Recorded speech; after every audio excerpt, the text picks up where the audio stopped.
Bonjour à tous, c'est Pixis, j'espère que vous allez bien et on se retrouve aujourd'hui après un long moment sur l'ultime tier list. Et pourquoi? Car nous allons faire la mise à jour. Et oui, on a eu deux saisons qui ont été diffusées dernièrement, donc koh la tribu maudite et koh la revanche des quatre terres. Nous avons eu du coup le dénouement de ces deux saisons là et on va donc trier les aventuriers qui ont participé à ces deux saisons dans l'ultime tier list qui est encore à jour. Voilà, je suis retourné sur le site. Alors j'étais un peu surpris, mais ça n'a pas reset tous les candidats, donc tous les candidats que j'ai triés sont à leur place.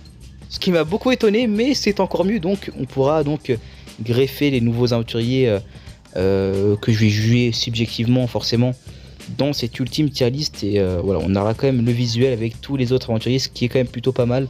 Et on va commencer tout de suite avec le premier aventurier, et c'est donc Thibaut, le gagnant de koh du coup la tribu maudite, que je vais mettre en bon candidat.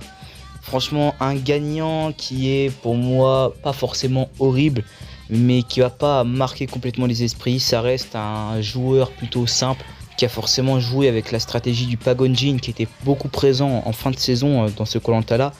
Mais ça reste un candidat qui a toujours été assez fort, surtout en survie, très bon en social, et qui avait toujours, je dirais, ce côté leadership dans son équipe des jaunes.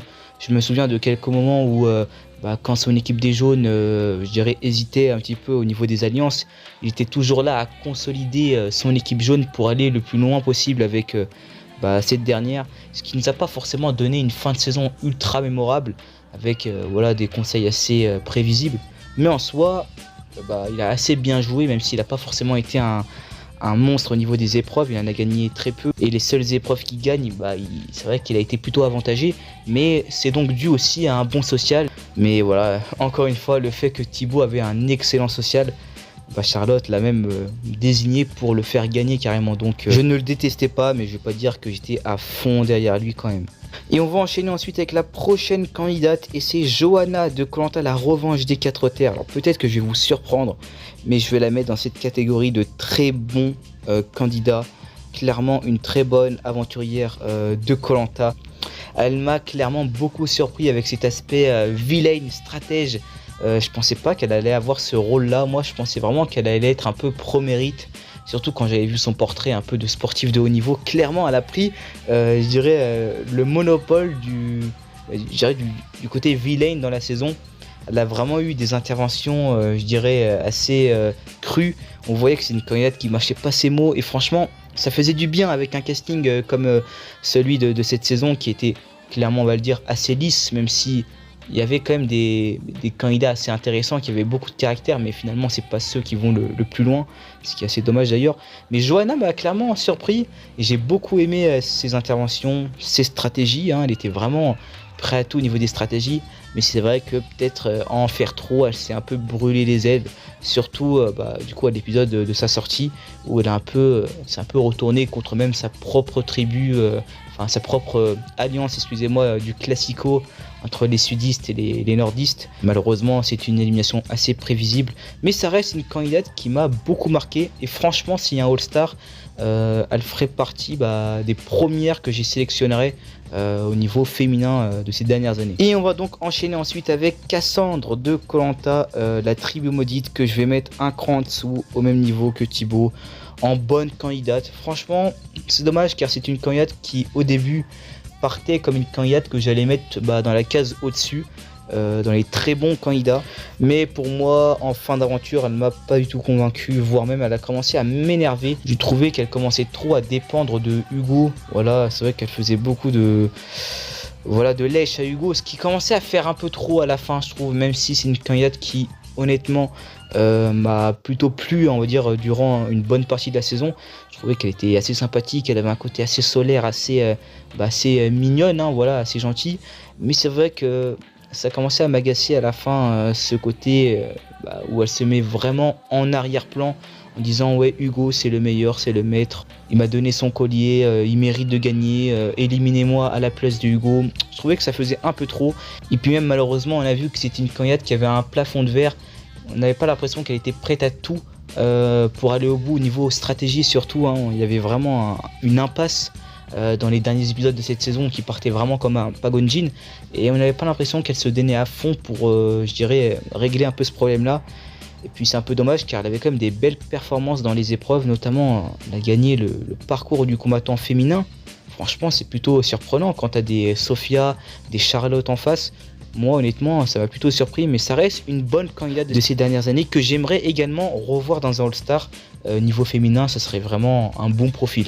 Et on va enchaîner ensuite avec Maël, le finaliste de Koh-Lanta, la revanche des 4 terres. Et excusez-moi d'être méchant un petit peu, je vais le mettre en pas convaincu, oubliable. Voilà, franchement. Alors, je vais vous expliquer pourquoi Maël, je le mets en oubliable et pas convaincu. Car c'est un candidat qui était ennuyant.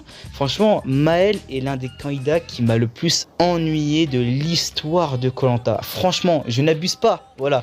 Je retrouve en ce candidat Jonathan des armes secrètes. Imaginez-vous. Moi, je pensais que... je l'ai vu dès les premiers épisodes. Je me suis dit, oula, ce candidat-là, la façon dont on le voit, la façon dont il analyse un peu les sujets, même ses face cam, je les trouve pas intéressantes. C'est assez redondant et même... je le trouve assez monotone en fait, je le trouve pas intéressant. Mais franchement, je pensais que c'était une phase, moi, je pensais que c'était que le début. Et finalement, plus t'avances dans la saison et plus ça part pas, tu dis, mais il va pas être comme ça durant toute la saison. Et finalement, si, il est aussi inintéressant du début à la fin, l'éternel second. Le gars toujours deuxième jusqu'à la finale. Il arrive même pas à faire comme Hugo lors de Koh-Lanta Malaisie qui arrive à se dénouer de cette deuxième place et finalement arriver premier. Mais non, même pas.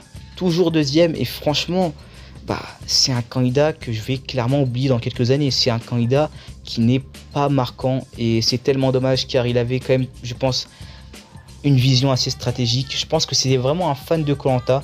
Ça avait l'air d'être un candidat qui avait un peu les 4S, mais honnêtement à l'écran on n'a rien vu de ça. Puis même son binôme avec Jérôme était assez intéressant au début, mais on a vu que finalement, voilà, c'était pas très intéressant aussi ce binôme. C'est vraiment dommage, c'est un candidat qui m'a beaucoup déçu, même si j'en attendais pas forcément énormément. Je n'ai pas trouvé ce que je retrouvais pour moi dans un très bon ou voire bon aventurier de Koh-Lanta. Je vais enchaîner ensuite avec Mélissa de Koh-Lanta la tribu maudite que je vais mettre clairement en pas convaincu, voilà, oubliable, même si elle n'est pas forcément oubliable, notamment son élimination que j'avais beaucoup aimé, où elle se fait un peu remballer par Jacques, comme ça, c'était assez sympa, mais voilà, c'est pas une candidate qui m'a complètement convaincu, je le trouvais un peu, pas détestable, mais c'est vrai que j'aimais pas trop son caractère un peu tumultueux. Après, ça reste une candidate qui avait quand même osé et fait le tout pour rester dans le jeu. Après, au niveau de l'argumentation, Mélissa, tu peux essayer de faire mieux. Elle m'a un peu énervé en disant moi je connais Koh-Lanta, Frédéric c'est un fourbe, en finale il a pas choisi Nicolas donc il faut l'éliminer. Voilà, oh là là. Mais bien sûr qu'il choisit pas Nicolas pour la finale de Koh-Lanta, le feu sacré.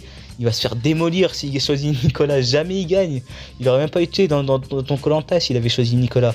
Donc voilà, moi j'aime pas un peu ce genre de discours là, mais c'est pas pour ça que je la mets en pas convaincu.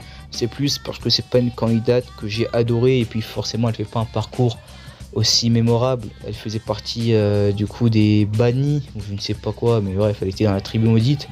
C'est vrai qu'elle avait quand même un comportement un peu incompréhensible avec Vanessa dans cette île. Ah voilà, ça change, on va enchaîner ensuite avec un prochain aventurier et c'est le Catalan, Jérôme du Sud, que je vais mettre en... J'hésite entre très bon candidat et excellent candidat quand même. Ça a été vraiment pour moi la révélation de ce Koh-Lanta, la revanche des 4 terres. Je vais le mettre seulement en très bon candidat quand même, car j'ai pas forcément l'appréciation. Je trouve pas qu'il a été non plus ultra mémorable. Et c'est pas un candidat que je trouve très attachant, même si honnêtement c'est vraiment un super aventurier et il mérite clairement cette place dans très bon candidat. Il a été assez complet et même s'il n'était pas forcément le plus intéressant stratégiquement, ou même le plus intéressant tout court, ça reste un candidat qui a fait quand même des choses et on voit que dans ce Koh-Lanta là, surtout vers la fin, c'est un peu lui qui le tient avec le fameux coup de bluff, le fameux entre guillemets plus grand coup de bluff de l'histoire de Koh-Lanta. Ouais, Denis, non, évite, mais voilà, il a fait quand même un très bon coup de bluff, il faut le dire. Il a quand même bien joué socialement tout du long. dans les épreuves. Vraiment, il m'a beaucoup, je dirais, marqué, surtout en fin de saison. Il gagne notamment 2 immunités d'affilée, avec notamment l'orientation en plus. Il gagne aussi le parcours du combattant. Honnêtement, ça m'a beaucoup surpris. Il a été perso mon candidat préféré de la saison avec Johanna. Donc a priori, ça va pas aller plus haut les candidats dans cette saison-là, dans le classement, là, dans la tier list ultime. Mais franchement, très bon destin et un candidat, honnêtement, encore une fois, que j'aimerais beaucoup peut-être retrouver dans un prochain All-Star. On va enchaîner ensuite avec Lola de la tribu maudite. On va la mettre avec sa copine Mélissa là. Même s'ils se sont pas rencontrés dans le jeu, vu que Lola avait été éliminée sur un beau blindside, notamment initié par Frédéric, avant la venue de Mélissa donc dans son équipe. Et franchement, Lola, c'est un peu un caractère qui m'énerve un peu. Après, ça reste quand même un potentiel divertissant qui était plutôt intéressant. Mais il faut dire qu'elle m'a pas du tout convaincu. C'est vrai qu'elle se mettait souvent en avant et son blindside était plutôt satisfaisant. Et voilà, après ça reste une candidate qui met un peu du feu, ou un peu de chaud dans son équipe. C'est vrai qu'elle se mettait souvent en avant et peut-être qu'elle a rabaissé un peu les autres comme elle l'a fait avec la first boot Cécile et avec aussi Sophia et Charlotte. Mais c'est vrai que elle s'est vraiment déconstruit son social en quelques épisodes. Je me rappelle d'un moment où il y a Michel qui disait voilà, elle ouvre trop sa gueule.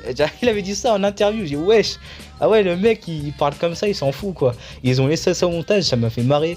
Et c'est vrai que elle avait l'air plutôt insupportable sur le camp et j'étais content de la voir se faire blindside. On va enchaîner ensuite avec un candidat complètement oubliable, c'est Benoît de Koh-Lanta, la revanche des 4 terres.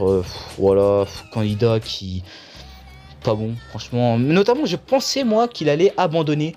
Quand il y avait eu le teaser là, ils nous ont dit il y a un candidat qui allait abandonner. Moi je pensais que c'était lui car il avait un peu du mal au niveau de la survie et même dans l'épisode même, avant que Mehdi abandonne et qu'on sache que c'est Mehdi qui a abandonné, le mec propose une stratégie aléatoire, genre en disant venez, on fait un tirage au sort et celui qui est tiré au sort, on le vote ce soir au conseil. Mais qu'est-ce que c'est que cette stratégie ? En presque 25 ans de Koh-Lanta, t'oses dire ça, mais oh là là. Et c'est un peu le profil que j'aime pas trop, de mec qui est venu dans Koh-Lanta un peu pour faire du sport, qui est programmé pour faire des Jeux Olympiques, je suis un sportif de haut niveau. Et non, forcément ça marche pas comme ça, et on l'a vu, c'est un candidat qui n'a pas été vraiment très fort mentalement, on a vu qu'il avait vraiment du mal avec le côté survie, et franchement, pour moi, c'est même pas une déception, c'est un candidat pas très intéressant et assez oubliable de Koh-Lanta. Et on va enchaîner ensuite avec une candidate qui m'a pas convaincu également, j'ai pas beaucoup aimé, c'est Sarah de la tribu maudite. Voilà. Après ouais, c'est vrai que Gustin aussi était pas forcément le plus malin et le plus rationnel, même parfois il était un peu démago clairement, mais Sarah c'était pas un profil qui m'intéressait de ouf. Je trouvais que elle faisait parfois un peu la tronche pour rien, notamment avec les brouilles avec Gustin. Je trouvais que parfois, oui c'est vrai, parfois, je vais pas dire tout le temps, j'avais l'impression qu'elle essayait un peu de titiller un peu à certains aspects, et j'ai pas été non plus aussi assez fan de cette candidate. Mais Sarah, avec son binôme avec Maud, elle m'importait vraiment pas de ouf, j'étais pas trop fan du caractère, et puis même son élimination, déjà elle échappe du coup à l'élimination en merge boot face à Fabrice avec la boule noire. Elle tire la boule blanche, finalement elle ressort après trahie par Jacques. Et même parfois ce qu'elle disait au jury final, alors elle m'a complètement désespéré. Elle chope Gustin comme ça au jury final en disant c'est la première fois que quelqu'un me parle comme ça de toute ma vie. Non mais arrête, s'il te plaît. Non mais c'est pas pour être méchant, mais franchement Gustin lors de son clash entre guillemets avec Sarah, franchement, comme il lui parlait, le mec il était complètement ralenti, il était pas du tout, il y avait presque, il était peut-être un peu méchant dans ses propos, mais il y avait rien de ouf quoi, franchement il y avait rien de fou, et honnêtement là, quand elle a dit ça, Gustin, la façon dont il m'a parlé, c'est la première fois de ma vie qu'on parle comme ça, alors là, franchement pas pour être méchant, mais non mais si Gustin, la façon dont il t'a parlé, c'est la pire façon dont t'as parlé dans ta vie. Désolé, mais voilà, il y a pas. même moi qui est peut-être 15 ans plus jeune qu'elle,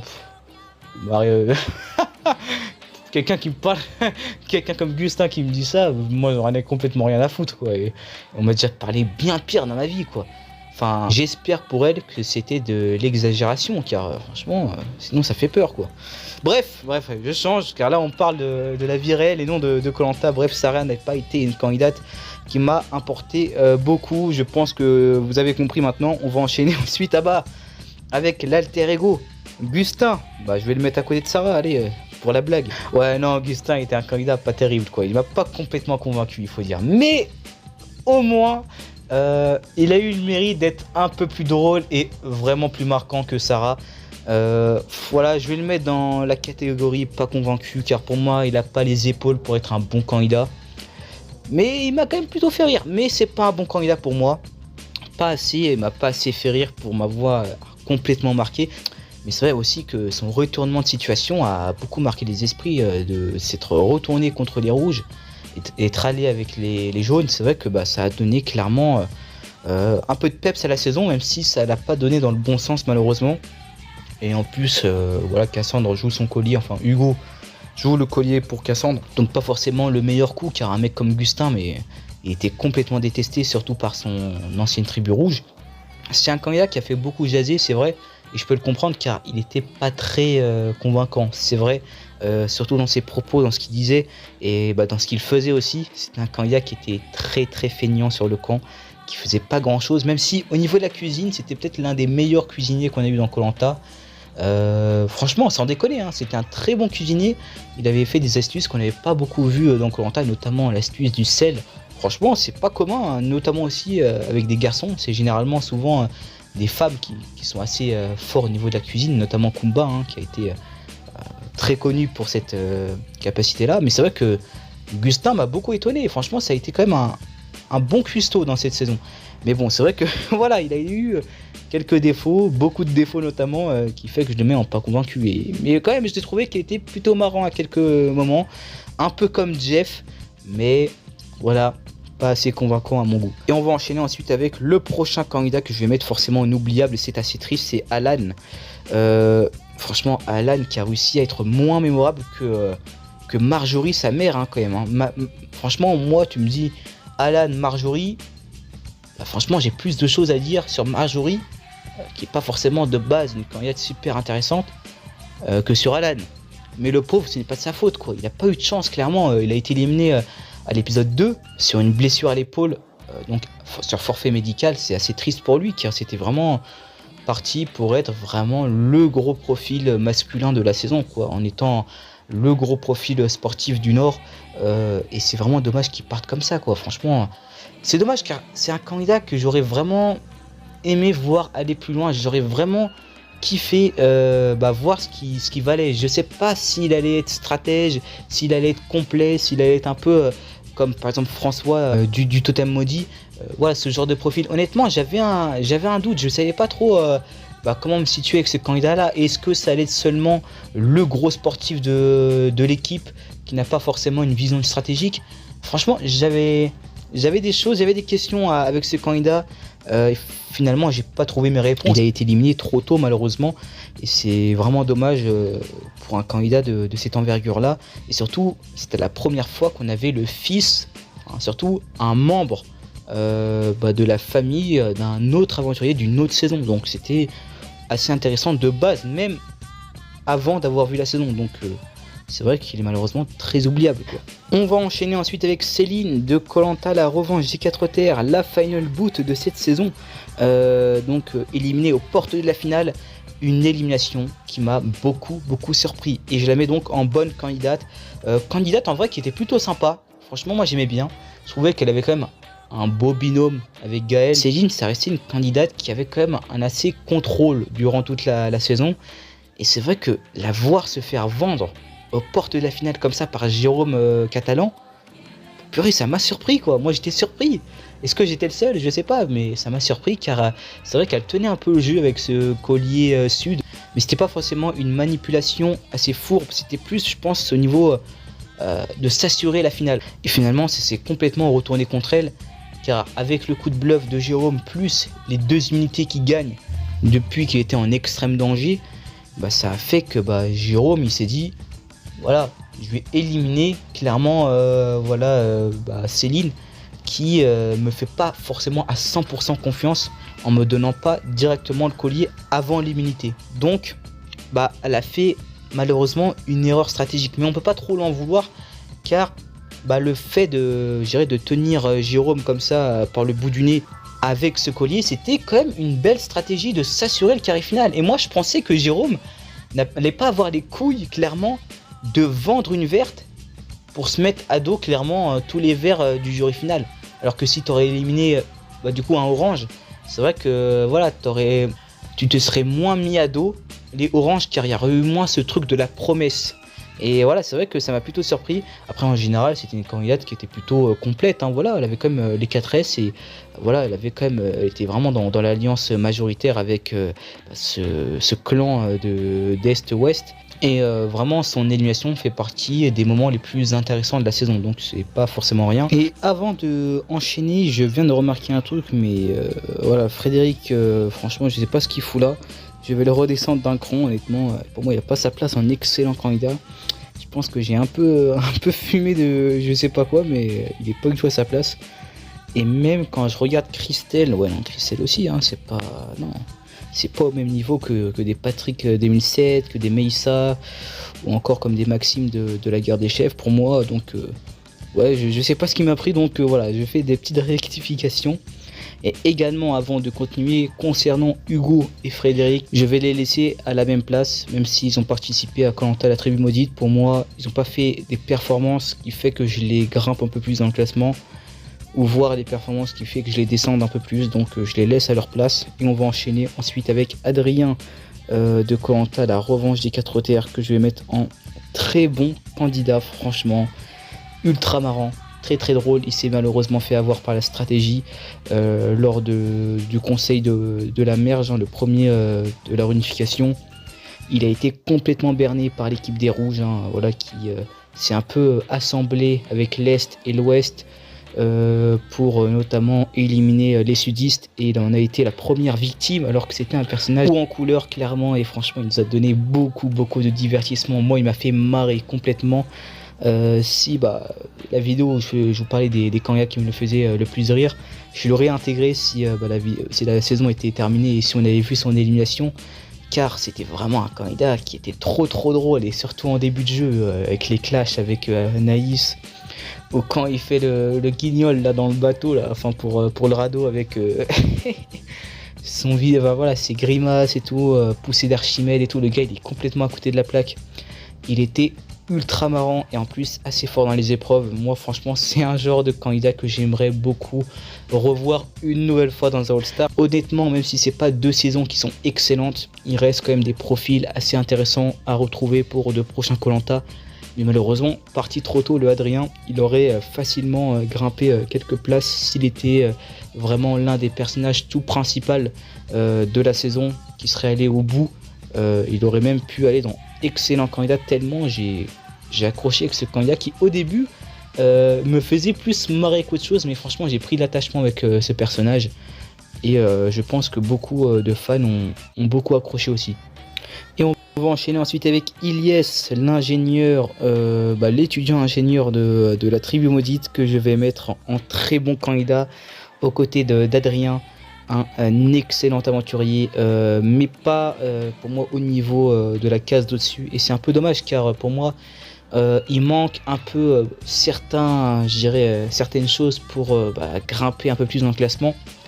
Mais c'est un candidat aussi que j'aimerais beaucoup revoir dans un All-Star, qui pour moi a vraiment sa place pour être dans les tout meilleurs de ces dernières années au niveau des épreuves. Franchement, le parcours du combattant qu'il nous fait, waouh, chapeau. Franchement, si Gustin n'avait pas remporté ce parcours avec son idée lumineuse qu'il a eu pour marcher sur les cordes, franchement, voilà, Ilyes, il avait été exceptionnel durant tout le parcours, et c'est un candidat qui a quand même au début été éliminé entre guillemets et parti sur la tribu maudite. Il a eu la chance de retourner dans le jeu, et honnêtement il a eu un excellent social, il a vraiment réussi à s'intégrer vraiment dans l'équipe des jaunes. Mais ce qui me déçoit un peu, c'est qu'il est vraiment resté, on va dire, implanté à cette équipe des jaunes, et il a vraiment pas été un personnage aussi important stratégiquement durant la saison, alors que sa place de Bani en début de jeu faisait peut-être de lui un candidat qui allait avoir peut-être des raisons, par exemple de sauver par exemple Melissa quand elle est arrivée dans son équipe, ou aussi de ne pas être complètement avec les jaunes, hein, car il avait failli être, je crois qu'il avait déjà été renvoyé dans un duel contre... je crois que c'était contre Melissa notamment, où il avait remporté ce duel. Franchement, moi je me disais que voilà, il allait quand même se retourner un peu contre certains de sa tribu jaune. Mais finalement, il est resté un peu avec le groupe global, avec Sophia, Charlotte, Thibaut. Mais bon, voilà, on peut pas trop lui en vouloir aussi. Il a réussi notamment à aller en finale jusqu'à les 3 derniers sur les poteaux, donc il a quand même gagné à faire ça. Mais c'est vrai que Ilyes, pour moi, c'est un candidat assez marquant, qui a quand même gagné pas mal d'épreuves et qui a été pour moi assez sympathique, hein. Franchement, au niveau de l'écran, c'est un candidat qui donnait quand même plutôt envie de le connaître. Et franchement, très très bon aventurier, le Ilyes. Et on va enchaîner ensuite avec Maxime. Ah là là, Maxime, quel aventurier, hein. Franchement, candidat qui fait littéralement sa saison. Et lui, c'est assez incroyable car il fait sa saison en n'étant même pas finaliste. Voilà, c'est incroyable quand même. Et le gars, il est vraiment partout, hein. Il est à droite, à gauche, derrière, devant.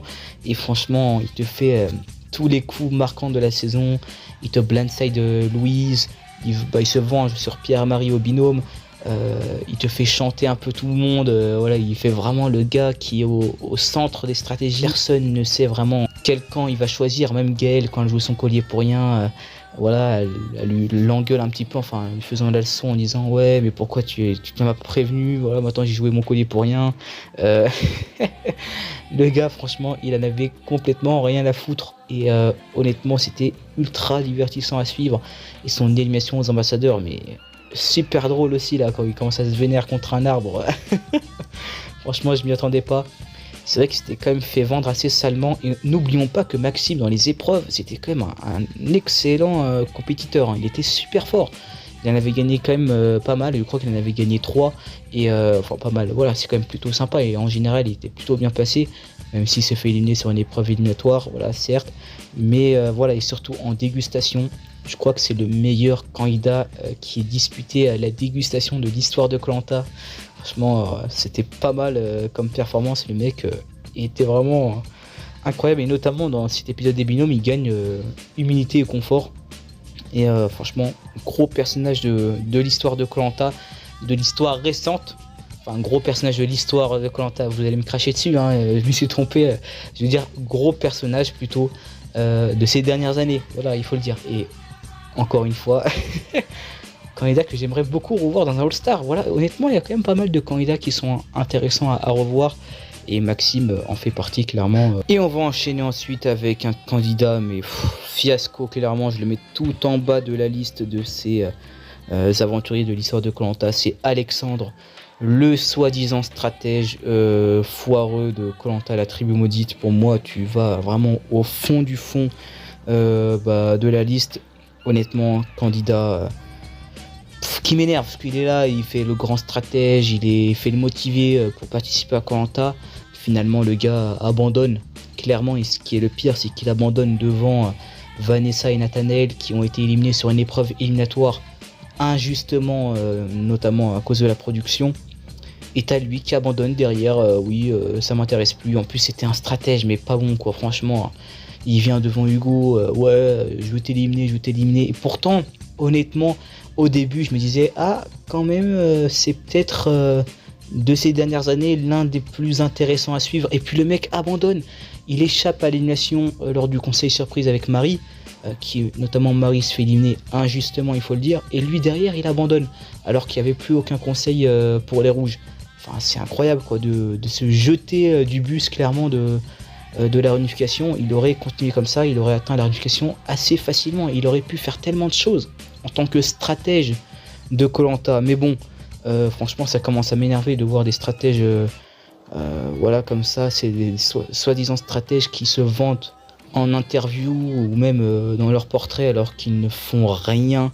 Ils sont pas bons, ils font trop d'overplay et ça se voit trop. Ils sont cramés dès le début. Et puis voilà, ils font même pas en sorte de bien utiliser cette carte. Et Alexandre, bien qu'il avait, on va le dire, des bonnes performances dans les épreuves, un social, on va dire, plutôt passable pour un candidat de son profil, il arrive quand même à se planter en abandonnant. Un stratège motivé comme ça qui abandonne. Pour moi, c'est clairement dans le fond du fond des candidats de l'histoire de Koh-Lanta. On va enchaîner ensuite avec pareil, un fiasco pour moi, c'est Andrea de Koh-Lanta, la revanche des 4 terres. Elle m'a saoulé. Enfin, elle m'a saoulé d'une façon, mais j'en avais marre, quoi. Ce collier qu'elle joue contre Pauline, ouais, si tu veux. Mais sinon, le reste, mais qu'est-ce que c'est que ça, quoi? Qu'est-ce que c'est que cette gamine pourri gâtée qui te fait des espèces de scandales à la con pour rien, franchement. Ouais, j'ai envie de parler à la personne. Moi, quand j'ai pas envie de parler à des gens, je parle à personne et puis elle te fait la gueule, elle te fait la gueule, elle te fait. Franchement, moi je comprends totalement Johanna qui pète un câble. Moi j'aurais eu ça à côté de moi là. Enfin, laisse tomber, j'aurais pété un câble quoi. C'est quoi ce comportement de merde? Franchement, j'avais l'impression que c'était fait exprès. C'est un niveau de motivation, mais près du néant. Et des gens comme ça, c'est vraiment des gens qui dans la vie, je sais pas comment ils vont faire quoi. C'est vraiment, dans Koh-Lanta, Andrea m'a saoulé. J'espère pour elle qu'on l'a rajouté, parce que si elle la rajoutait pas, c'est vraiment un truc de ouf. Mais bon, franchement, là, c'est clair qu'elle nous a donné quand même pas mal de divertissement. Mais il faut dire que je trouvais ça un peu abusé, ce caractère à la con. Et vraiment, elle était vraiment très emmerdante et c'était vraiment pas bon du tout, quoi. Et elle s'est fait éliminer aux portes de la réunification, tu me diras, heureusement. Et pourtant, c'est un profil qui, à la révélation des portraits, j'avais l'impression qu'elle était toute mignonne, toute gentille, même presque timide. Et là, tu vois le vrai visage, franchement, je me dis, mais c'est quoi ça, quoi? C'est quoi? J'ai rarement été autant surpris d'une facette d'une candidate. Pourtant, mais ça nous a donné quand même pas mal de divertissement, il faut le dire. Ouais, ça, c'est vrai. Ça, c'était un grand plus de la saison. Mais en termes d'aventurier, en termes de candidate, franchement, là, pour moi, elle a fait mouche. Elle était vraiment, vraiment insupportable. Et on va enchaîner ensuite avec une candidate qui fait erreur stratégique sur erreur stratégique dans un début de Koh-Lanta. C'est Cynthiana. Cynthiana que je vais mettre en fiasco également, vraiment pas bon quoi. C'est ce qui se fait de moins bien en termes de first boot. Là je trouve que elle peut s'en vouloir qu'à elle-même. Elle fait vraiment que des mauvaises actions, elle se met vraiment à dos de toute son équipe et même voilà, elle trouve une coco, elle cache la coco. Enfin c'est quoi ça? C'est quoi ce début d'aventure? Franchement t'avais que des candidats qui faisaient un peu de la merde dans ce début de Koh-Lanta et Cynthiana en fait partie. Et puis elle remet la faute de son annulation sur Noémie qu'elle traite d'espèce de sorcière, de vicieuse, de vicelard, de serpent à fond. Franchement là t'as rien compris quoi. Moi je trouve que Cynthiana elle a juste eu le seum de pas tomber dans une équipe où elle s'est intégrée. Après c'est vrai qu'elle a pas eu trop de chance et est tombée dans des équipes qui étaient très restreintes. Et vu que elle c'était la doyenne, pas très sportive, ah bah c'est vrai que là avec un petit comité comme ça allait être compliqué de relever un peu. Mais bon c'est vrai que même elle suit même pas Mehdi dans sa stratégie. Donc forcément elle sort dès le début. Mais c'est pas un fiasco comme Alexandre ou Andrea. C'est vraiment ce qui se fait de moins bien en tant qu'aventurière. On va enchaîner ensuite avec la prochaine candidate. Et oulala, c'est Cécile de Koh-Lanta. La tribu maudite. Alors là, si vous me connaissez, c'est une candidate qui m'a un peu agacé. Parce que c'est des candidats, en l'occurrence des candidates, qui ne servent à rien. Franchement, c'est des candidates qui ne servent à rien durant toute la saison. C'est un truc de fou. Alors que la candidate, elle a été rejetée de son équipe. Elle avait une équipe jaune au complète avec qui elle s'entendait très bien. Elle aurait pu lâcher les rouges, aller avec l'équipe des jaunes, notamment avec les femmes. Et finalement, elle fait quoi? Elle reste dans cette stratégie des rouges qui ne servait à rien. Même Hugo était prêt à la vendre à n'importe quelle occasion. Et franchement, elle est là, elle suit. Elle est vraiment la candidate qui ne sert à rien durant toute la saison. Elle va comme ça, elle déambule. Vraiment sans savoir ce qu'elle fait jusqu'à l'orientation. Et à l'orientation, elle se fait éliminer. D'une façon oubliable. Voilà, moi il y a un truc qui m'a énervé notamment avec l'épreuve de l'orientation. Alors je sais qu'on voit pas toutes les images aussi dans ces épreuves là, mais bon, franchement tu la vois comme ça, ils sont littéralement trois sur le même poignard en fin d'épreuve. elle est là comme ça, elle passe le balai avec son bâton. Elle est même pas. Moi j'aurais été dans cette situation en tant que fan de koh qui participe depuis presque 25 ans au programme. Moi j'aurais été à quatre pattes sur le sol comme ça en train de tout rafler. Enfin, c'est quoi ça? Elle est là comme ça avec son bâton, limite elle passe le ménage quoi, elle est comme ça, elle déambule franchement. Mais moi j'aurais été comme un ouf par terre, comme un espèce de chien, à chercher le poignard comme ça, parce que le poignard était sous leurs pieds en plus. Il était bien caché mais il était sous leurs pieds. Enfin voilà, après bon, c'est aussi au niveau des images. Et là, ça m'a un peu agacé quoi de voir ça. Et puis, mais c'est une candidate qui a vraiment servi à pas grand chose, et elle était pas intéressante et pas marquante. Et vraiment le genre de profil, tu te dis, tu souffles. Franchement, c'est des profils tu souffles. Et moi, c'est vraiment pas ce que j'ai envie de voir dans koh. Pas des profils qui sont marquants et que je veux revoir par la suite. Bref, en tout cas, on va enchaîner ensuite avec le prochain aventurier, et c'est Maxime de koh. Du coup, la tribu maudite, que je vais mettre en pas convaincu.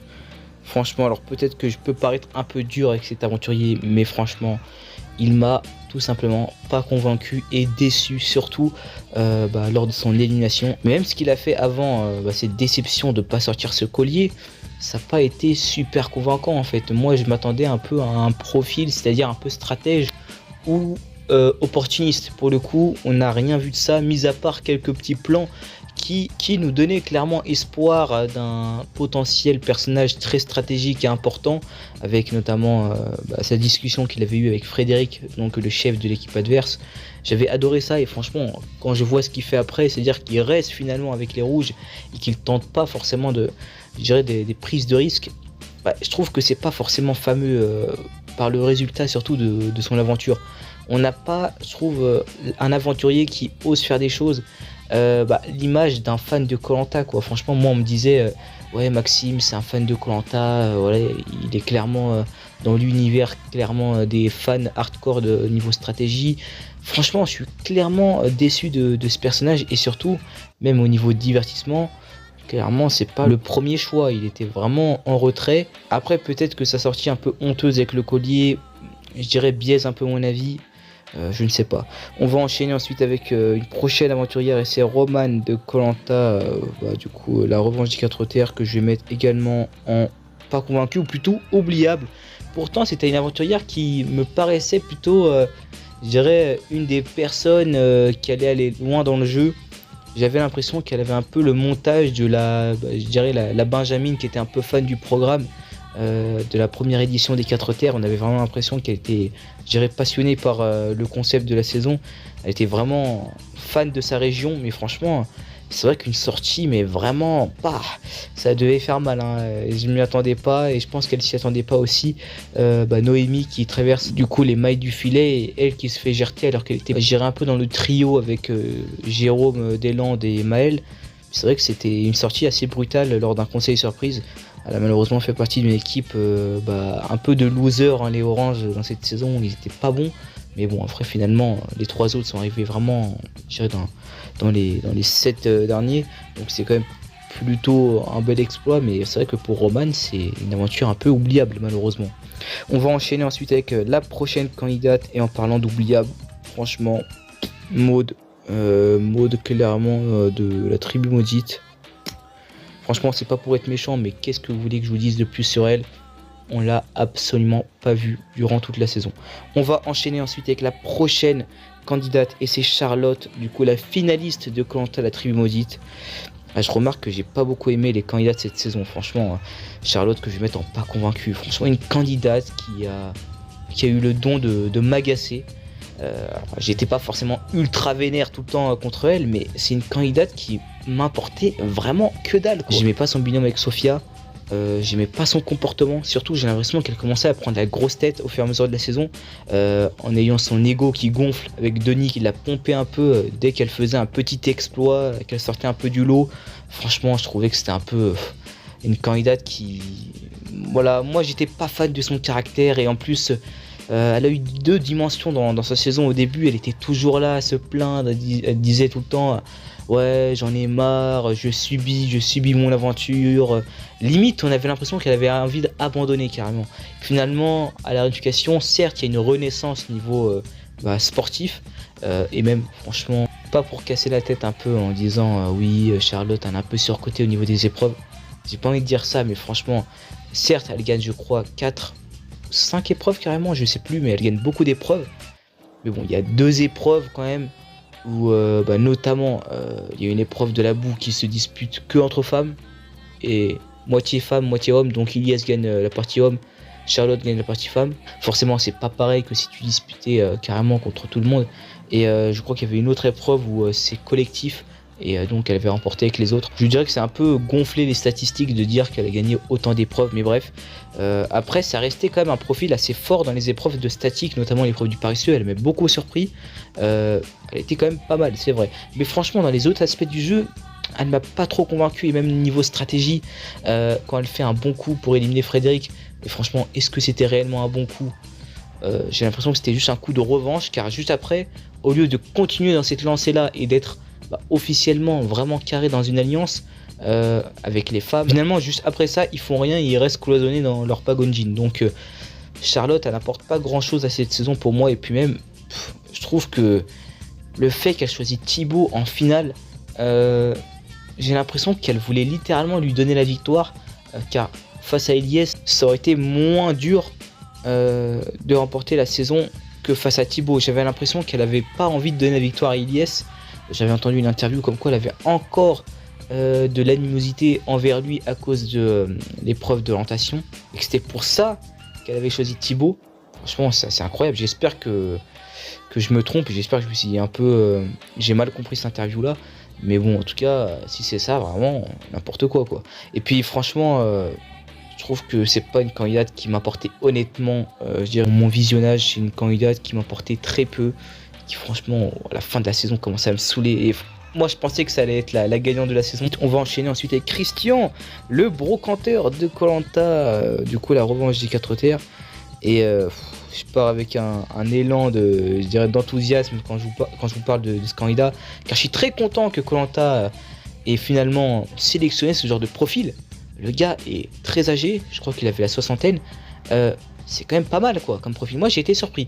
Mais franchement, pour qu'il fasse seulement 3 épisodes, j'étais tellement déçu Et pour une élimination comme ça, alors que il avait un super binôme avec Maxime, j'avais l'impression qu'il était plutôt intégré dans une équipe verte, qui c'est vrai, quand on regardait tous les profils, je dirais qu'il y avait que Christian et Maxime qui m'emportaient. Parce que je dirais que ça me rend un peu pessimiste pour la situation des doyens dans Koh-Lanta C'est-à-dire que les doyens dans Koh-Lanta actuellement, c'est très compliqué J'ai l'impression que Christian c'est le doyen parfait le doyen sportif, plutôt social, j'ai l'impression qu'il se sentait plutôt bien avec tout le monde. Peut-être un peu à cran sur la nourriture, mais bon, j'ai pas l'impression que c'était complètement je dirais un défaut qui se voyait de ouf. C'est-à-dire que c'est un candidat qui était assez complet, et pour un doyen, franchement, l'expérience, tout ça, je pensais que ça allait jouer, et moi je le voyais aller très loin. Enfin, surtout dans le début, quand tu vois le physique, quand tu vois le doyen, tu te dis ah ouais, quand même, c'est pas n'importe qui. Moi je pensais qu'il allait bien s'intégrer dans cette équipe des Verts, et qu'il allait être un peu la mascotte de l'équipe. Finalement non, au premier conseil il le tège Donc j'étais un peu surpris et j'étais un peu dégoûté Donc j'espère que les prochains doyens, même s'ils seront moins peut-être ils sont moins imposants que Christian, qui était franchement un doyen très sportif. Donc quand je vois un doyen comme ça qui se fait éliminer au bout du 3e épisode, alors que il n'avait pas forcément fait d'erreur fatale dans la saison, ça me rend un peu pessimiste pour l'avenir des prochains doyens dans Koh-Lanta Donc c'est un peu un cas qui me déçoit un peu. On va enchaîner ensuite avec Marie de Koh-Lanta, la tribu maudite. Pour moi, Marie c'est l'anomalie. Franchement, je ne comprends pas tout ce qu'il y avait eu autour de cette candidate. Pourquoi cette candidate était aussi en danger? Pourquoi? Je ne comprenais pas, alors qu'il y avait un Alexandre dans la même équipe qui franchement faisait des bourdes, mais d'une façon énorme, où tu avais des Maudes, où tu avais des candidats comme ça qui étaient franchement peut-être moins au niveau sportivement que Marie. Enfin, Marie n'était pas non plus le poids niveau sport franchement. Niveau sport, je ne voyais pas la différence entre Marie et les autres aventurières ou aventuriers, honnêtement. Et j'étais très déçu de la voir se faire éliminer à cet épisode 3, alors qu'elle avait manqué de se faire éliminer à l'épisode 2. Si elle était éliminée sur l'épisode 2, je vais dire ok, c'était une question d'affinité. Et je suis très déçu C'est une candidate que j'aimais beaucoup moi. Elle a fait que 3 épisodes, mais En tout cas, dans cette équipe des rouges, je crois que c'était ma préférée au niveau des femmes. C'est une candidate que j'aimais vraiment bien. Et je trouvais qu'elle avait une espèce de polyvalence, même stratégiquement. J'ai l'impression qu'elle était plutôt sympa. Euh, Honnêtement, c'était un coup dur. Quand j'ai vu de l'épisode 2 qu'elle était en danger, j'étais très déçu. Parce que je me disais, oh, putain, je pensais que c'était un profil qui allait super loin sans trop de difficultés. Finalement, dès l'épisode 3, elle se fait éliminer. C'est vrai qu'il y avait un peu un coup dur. Et franchement, j'étais un peu déçu de ne pas voir un bloc de femmes qui, pour le coup, l'auraient défendu. Hein. Franchement, Sarah, Cassandre, Maud, j'ai pas trop compris pourquoi ils ont décidé de un peu la balancer au fourneau. Parce que pour moi, c'était un profil qui était super intéressant. Après, peut-être que je me trompe, hein, peut-être que ça allait être un profil assez oubliable. Mais voilà, en tout cas, je comprends pas trop pourquoi elle a été un peu éliminée prématurément comme ça. Surtout que c'était pas forcément un profil très clivant, quoi. Voilà, c'est un profil qui avait l'air quand même de marcher stratégiquement. Franchement, j'étais un peu déçu. On va enchaîner ensuite donc avec le prochain candidat. Et c'est Mehdi. Mehdi qui a abandonné pour le coup, que je vais mettre en pas convaincu. Alors je vais pas le mettre en complètement détestable tout en bas de la liste, dans les pires aventuriers de l'histoire de Koh-Lanta. Mais c'est vrai que son abandon m'a plutôt déçu. Et c'est un candidat qui je trouve s'est foiré du début jusqu'à la fin du coup de son aventure. Donc de l'épisode 1 à l'épisode 4 me semble-t-il. Donc c'est un peu dommage car c'est un profil assez sportif, assez polyvalent quand on regarde un peu le profil à première vue, à vue d'œil. Franchement, il fait un peu tous les mauvais choix d'un début de saison, quoi. Il se plante partout, quoi. Sport, social, survie, même divertissement. Franchement, à la caméra, il nous offre pas trop de choses. Moi, j'étais un peu déçu, quoi. Et finalement, en plus, cet abandon volontaire pour couronner le tout, je trouvais ça tellement décevant, quoi. Mais franchement, cet abandon me paraissait vraiment très très louche. Car en fait, il avait été éliminé à l'épisode 2 déjà. Il était revenu sur un abandon médical, celui d'Alan, donc, dans l'équipe du Nord. Et depuis qu'il était revenu, j'avais remarqué quand même qu'il était vraiment pas dans son assiette. Je pense que, pour ma théorie, et je crois qu'il avait dit dans les réseaux sociaux, lors de son élimination, il a appris quelque chose, peut-être, je sais pas, un drame ou voilà, quelque chose qu'il a mis un peu dans le mal. Lors de sa sortie, il a pris des nouvelles de sa famille et je crois qu'il a pris des mauvaises nouvelles. Et donc, quand il est revenu dans le jeu, il n'était pas dans son assiette et je pense que ça l'a trotté dans la tête et qu'il a décidé d'abandonner pour survenir à ce problème-là. C'est ce qu'il a expliqué et c'est ce que j'ai remarqué aussi. Voilà, c'est un abandon volontaire, mais bon, je me dis que j'aurais même préféré qu'il soit éliminé à l'épisode 2 et qu'il ne revienne pas, quoi. Donc, c'est vrai que c'est une déception à tous les niveaux, Mehdi, et c'est vraiment, vraiment dommage, quoi. On va enchaîner ensuite avec Nathanaël. Nathanaël qui est forcément oubliable, car il n'a pas participé à l'émission pour moi. Franchement, c'est quoi ce twist de merde qui te fait même pas participer au jeu, quoi. Franchement, je dirais un manque de respect, de postuler, de faire tout le voyage, de faire tout, je dirais les démarches pour participer à l'émission, pour finalement arriver foirer le premier jeu qui était même pas forcément un jeu polyvalent. C'était même pas forcément un début avec la nage, ensuite un parcours et ensuite à la toute fin un puzzle. Même pas. C'était tout simplement un puzzle. Donc, enfin un puzzle, pardon, une épreuve d'adresse, je voulais dire. Et le mec se plante. Ok, il se plante sur ça. Il a l'occasion éventuellement de faire des duels pour réintégrer le jeu, mais tous les duels sont des duels puzzle ou d'adresse. Et si t'es pas bon en adresse ou en puzzle, forcément, tu vas galérer à revenir. Et le mec, forcément, ne revient pas et il se fait éliminer de cette façon-là. Donc, très triste. Franchement, moi, c'est un candidat que j'aurais adoré voir dans l'équipe des rouges ou dans l'équipe des jaunes. J'aurais adoré voir la position qu'il aurait eue en étant, je dirais, un banni. Un maudit, pour le coup. Et pour moi, c'est tellement dommage qu'ils aient finaliser le twist sur une élimination brutale comme ça avec Vanessa. Franchement, c'est tellement un manque de respect et moi j'aurais tellement pas aimé. C'est un peu comme Joël en 2009.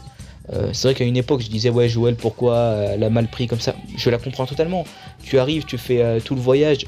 Ça se trouve tu es un fan de l'émission, tu as envie de participer à l'émission depuis un moment. T'arrives, premier jour t'es éliminé. C'est quoi cette merde, quoi. C'est même pas sur la décision des autres, c'est sur la décision de la prod en ayant mis une épreuve éliminatoire, quoi.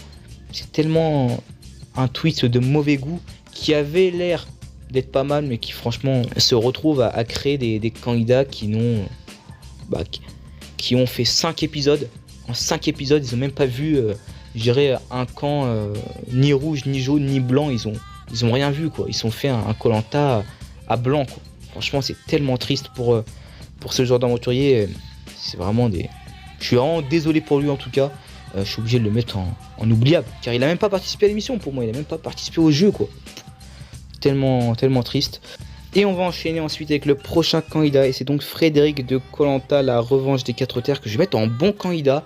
Honnêtement, il m'a beaucoup surpris. Il avait vraiment le côté leadership, vraiment, je dirais un peu père protecteur de son équipe des Rouges, anciennement des Violets.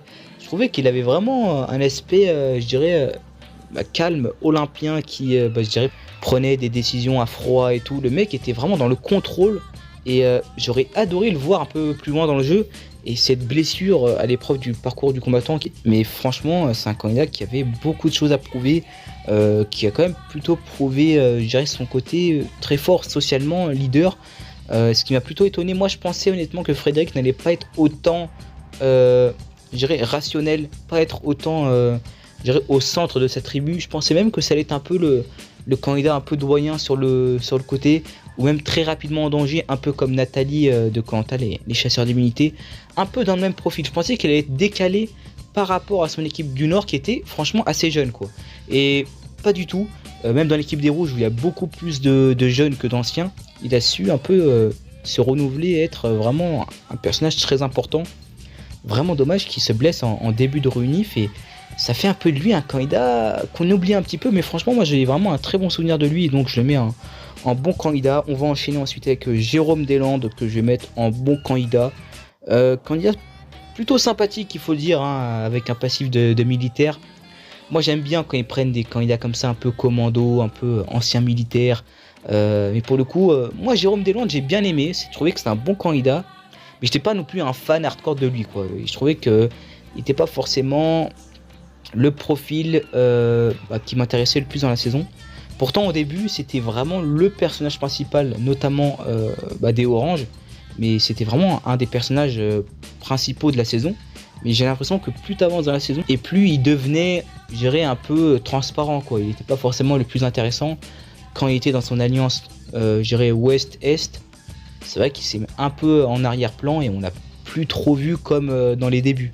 Et même niveau sportif, c'était pas forcément le plus mémorable. Même Jérôme, du coup le Catalan, a beaucoup plus marqué pour moi les épreuves que Jérôme Deslandes. Même Maxime, pour moi, a plus marqué les épreuves que lui. Je trouvais qu'il n'était pas forcément la référence, même dans des épreuves type parcours, quoi. Donc après, il était un peu plus âgé que les autres quand même, il faut le dire, hein, il avait la cinquantaine. Ou même plutôt, je crois, il avait 50 ans pile. Mais voilà, c'était un bon profil qui fait notamment aussi un très bon coup de bluff à l'orientation. Là, il m'a régalé, c'est vrai. Franchement, le coup de bluff, Gaël tombe dedans. Oh putain, c'était incroyable. Franchement, c'était peut-être ça finalement le meilleur coup de bluff de l'histoire de Koh-Lanta. Un Denis, voilà, quoi, ce qui nous cassait la tête avec Jérôme le Catalan et Claire et leur faux collier, enfin, collier donné un peu par la prod, qui est faux. Mais voilà, en tout cas, Jérôme Deslandes, pour moi, bon candidat, bon profil surtout, mais qui va pas aller chercher la perfection. C'est dommage car il avait quand même des confesses assez intéressants. Je pensais qu'il allait prendre plus de prise de risque quand il commençait à critiquer les candidats qui faisaient pas grand chose. Je pensais qu'il allait se retourner un peu contre certains et se mettre un peu avec les bosseurs, notamment avec Jérôme, du coup le Catalan, avec qui il partageait un peu certaines des valeurs, notamment de survie. Aussi, je pensais pas qu'il allait éliminer comme ça assez facilement Johanna avec son équipe, avec son alliance. Je pensais qu'il allait être un peu, je dirais, sur le côté et qu'il allait un peu se retourner contre les autres, ou voire ne pas suivre complètement le groupe, ou faire quelque chose de différent, mais finalement il a été qu'un pion en fait, qui se retrouve en danger lors du dernier conseil éliminatoire, avec son destin entre les mains de l'autre Jérôme, qui a beaucoup mieux géré surtout la fin de saison, et qui est plus mémorable que ce Jérôme là pour moi. On va enchaîner ensuite avec Naïs, que je vais mettre en bonne candidate. Franchement, Naïs c'est une bonne candidate, et j'ai été plutôt étonné car quand on voit le profil au début, tu te dis pas que ça va être un profil aussi, je dirais, sympathique. Voilà, elle avait un côté très divertissant. Franchement, elle a bien animé le début de saison avec Adrien. Finalement, c'est plutôt plaisant de voir des candidats un peu grande gueule comme elle. Elle est éliminée au binôme avec Pierre-Marie et c'est vrai que c'est un peu dommage cette fin-là. Moi, j'aurais bien aimé la voir aller plus loin. Je trouve que cette saison-là, t'as vraiment les profils les plus intéressants qui partent les uns après les autres. T'as Adrien, Johanna, Frédéric, Naïs, Pierre-Marie. Enfin, c'est hallucinant quoi. Et finalement, tu te retrouves avec tous les pires candidats à la fin. Et c'est vraiment pour moi dommage car Naïs, par exemple, c'était vraiment la Marseillaise pure fan de Jul et tout. Mais au moins, elle avait quand même un sacré caractère qui faisait que elle était assez divertissante, même si elle n'était pas forcément la meilleure sur le camp. Mais en tout cas, pour moi, elle est plus forte dans les épreuves que par exemple des Gaël ou même d'autres aventurières voilà, qui sont allées plus loin dans le jeu, quoi. Donc, pour moi, Naïs, profil plutôt sympathique. Pour moi, bonne candidate, franchement, très bon souvenir. On va enchaîner ensuite avec Claire. Claire que je vais mettre aussi en bonne candidate avec Naïs. Voilà, Claire, la petite frêle hein, qu'on voyait pas forcément aller super loin et qui franchement fait plutôt un jeu stratégique en retrait.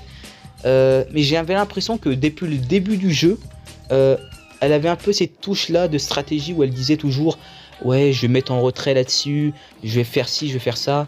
Là il y a Johanna qui s'expose, moi je vais mettre un peu derrière parce que j'ai pas envie de m'exposer et tout. Ou Andrea se met un peu facilement en danger, moi je vais mettre derrière. Enfin, le fait qu'elle le dise en face cam et qu'elle le répète tout le temps, bah pour moi ça fait vraiment, je dirais, candidate qui a son destin entre ses mains et qui ne suit pas derrière, je dirais, un gros profil, derrière une grosse alliance comme ça sur le côté par défaut.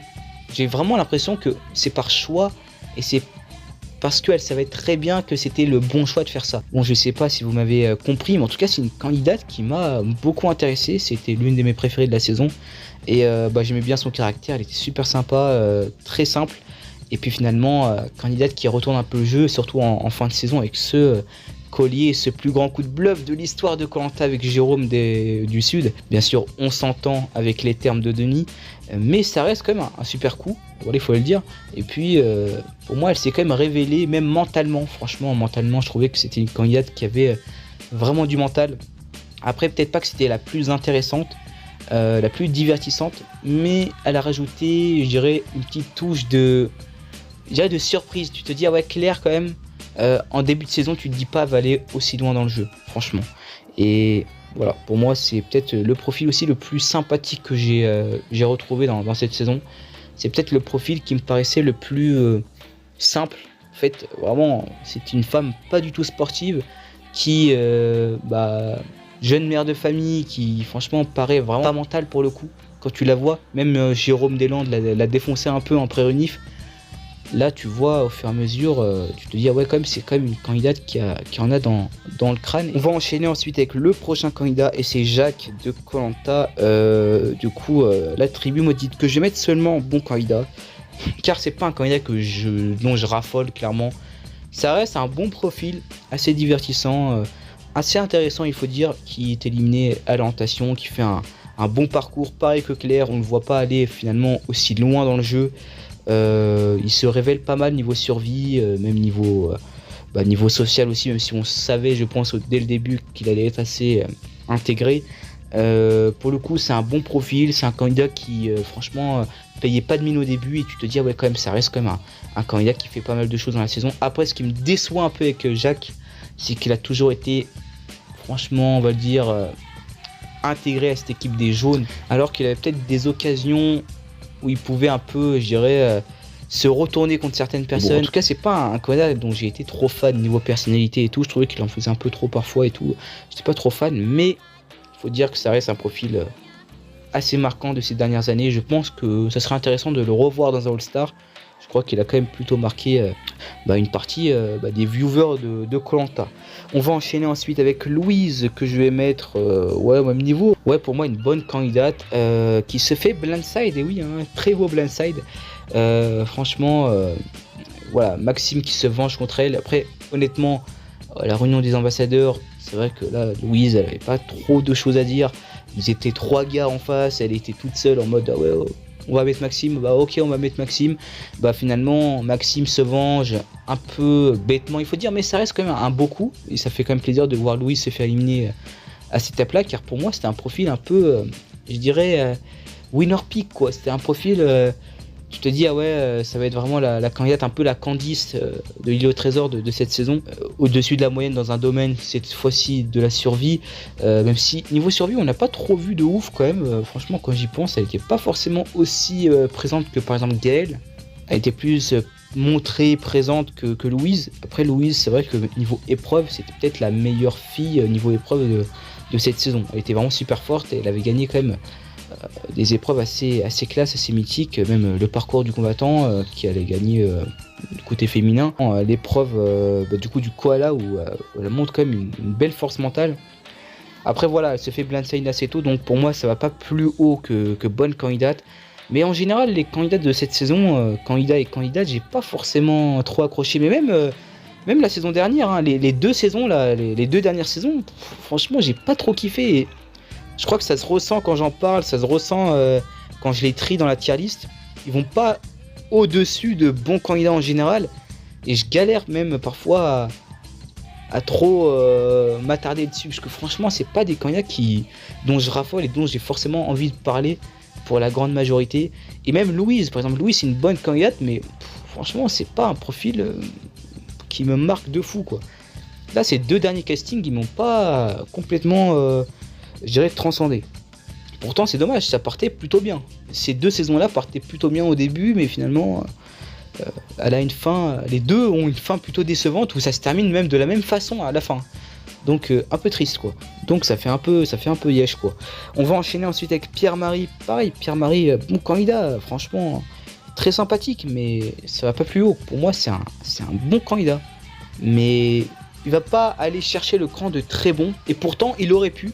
Honnêtement, il aurait eu une fin autre que cette sortie au binôme, sur une élimination, on va dire plutôt prévisible, quoique c'est quand même, il y a un côté quand même plutôt blindside où tu te dis ah ouais, ou soit ça va être Pierre-Marie et du coup Naïs qui sortent, ou soit ça sera du coup Gaël et Jérôme Deslandes, mais il n'y avait pas ce côté vraiment blindside.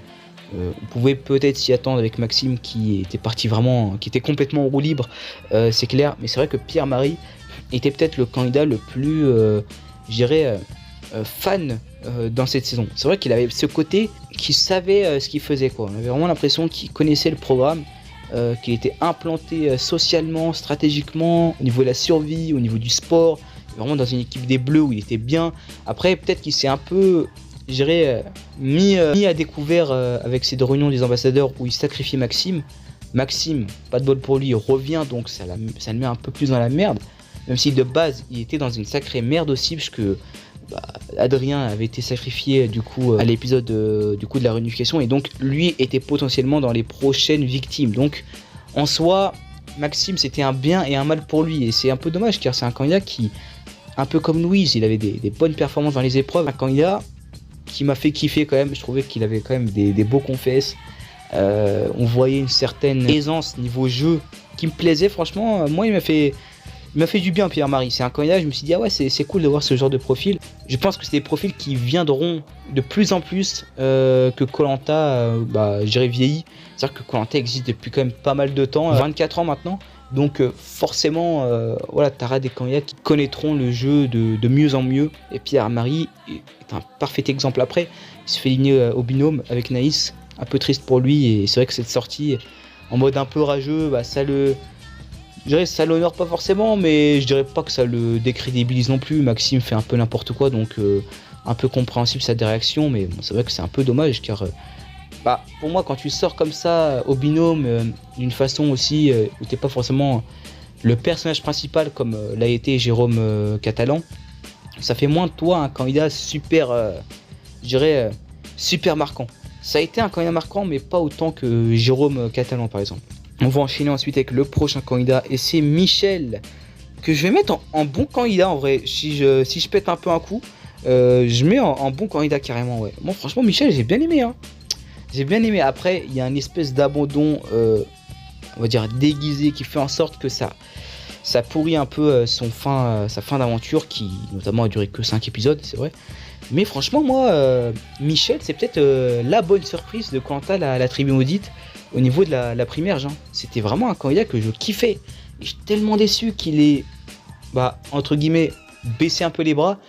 Mais il nous a offert tellement de... Enfin, moi, perso, c'était mon préféré. Au début, dans les premiers épisodes, c'était vraiment dans mes tout préférés. C'était un candidat que je kiffais. Je trouvais que niveau confesse, le mec, il se lâchait complètement. Et même, je trouvais qu'il avait un physique plutôt particulier. C'est-à-dire qu'il était petit, mais à la fois musclé et tout. C'est vrai que ça fait plaisir d'avoir des profils un peu comme ça. Et même, je trouvais que sa personnalité, elle n'était pas vraiment, je dirais, modulable. Elle était un peu unique. Du coup, ça faisait que c'était un candidat qui m'avait quand même plutôt marqué. Après, c'est vrai que c'est un peu dommage qu'il fasse pas plus de jours dans l'aventure. Honnêtement, il aurait passé la réunification ou il aurait été dans l'équipe majoritaire donc des jaunes en réunif. Ça aurait été pas pareil. Je pense que j'aurais un peu plus kiffé parce qu'il y aurait eu plus de profils qui auraient fait que j'aurais aimé. Du coup, le dénouement de la saison. Mais après, peut-être qu'il aurait été vendu avant. Mais franchement, c'est un profil qui au début m'a plutôt intéressé. Après, je crois qu'il n'était pas forcément très fort dans les épreuves de réflexion. On s'en rappelle, il avait galéré clairement dans le premier puzzle entre guillemets éliminatoire. Et aussi dans quelques épreuves où il faut vraiment penser, c'était un peu la merde. Mais en tout cas, ça reste un candidat qui m'a plutôt marqué et que je trouve était un bon candidat à mon goût. On va enchaîner ensuite avec la prochaine candidate et c'est Noémie, donc de Koh-Lanta, la revanche des 4 terres. Moi, candidate que j'aime bien, je vais la mettre en bonne candidate. Alors, je vais pas la mettre en très bonne parce que pour moi, il n'y a pas cet aspect vraiment où je l'adore, où c'est vraiment pour moi super marquante. Mais ça reste pour moi une bonne candidate que j'aimais bien, toujours le sourire, assez sympathique. J'aimais bien sa tête aussi. Je trouvais qu'elle avait une tête, elle me faisait un peu marrer sa tête. Elle était un peu solaire. Elle avait souvent des prises de parole. Était quand même plutôt intéressante. Elle revenait un peu de loin avec Jérôme Deslandes et Emmaël. Je trouvais qu'elle avait vraiment pris une place dans la saison d'une candidate vraiment sympathique à suivre. Pour moi, c'était l'une de mes préférées dans la saison. Après, il y avait eu un peu le truc avec Claire où elle s'est un peu retournée comme ça en tant que vipère et tout. Mais bon, j'ai pas trouvé forcément qu'elle était très agressive. Après, c'est vrai que c'était un peu, je dirais, malvenu. Et ça a causé son élimination carrément. Je sais pas si ça aurait été la même si elle avait pas, je dirais, fait cette critique envers Claire. Si ça aurait été elle qui aurait été éliminée sur le blind sign de conseil avant la finale. Donc c'est un peu dommage qu'elle sorte comme ça, mais ça reste pour moi un profil assez intéressant qui sort du lot. Moi franchement c'est une candidate sociable, solaire, que j'ai kiffé suivre. C'est un profil complètement lambda de Koh-Lanta et qui passe crème. Franchement moi c'est le genre de profil que j'aime bien. Moi c'est le genre de profil que j'aime bien, qui est quand même assez présent. Mais qui n'est pas forcément un personnage principal dans le fil conducteur de la saison, mais qui honnêtement aurait pu, dans une autre alternative, eu une belle fin de saison. Hein. Ça aurait pu être une très bonne gagnante. D'ailleurs, à un moment, je me disais, Noémie, peut-être qu'elle a le parcours d'une gagnante qui sort du lot comme ça, mais finalement non. C'est un peu dommage, car ça aurait été une candidate que j'aurais bien aimé voir gagner. Après, voilà, il n'y a pas des exploits, il n'y a pas des moments qui font que je la mets en très bon candidat. Et on va enchaîner ensuite avec Harry de Koh-Lanta, la tribu maudite, que je vais mettre en complètement oubliable. Franchement, désolé, mais c'est un doyen qui n'a clairement pas marqué les esprits. Hein, et c'est parti très tôt. D'ailleurs, j'étais un peu déçu qu'il se fasse éliminer comme ça. Bref, j'ai pas trop compris pourquoi. Il y avait un espèce de homme versus femme. Alexandre, je sais pas pourquoi, il voulait absolument éliminer Harry plus que Marie.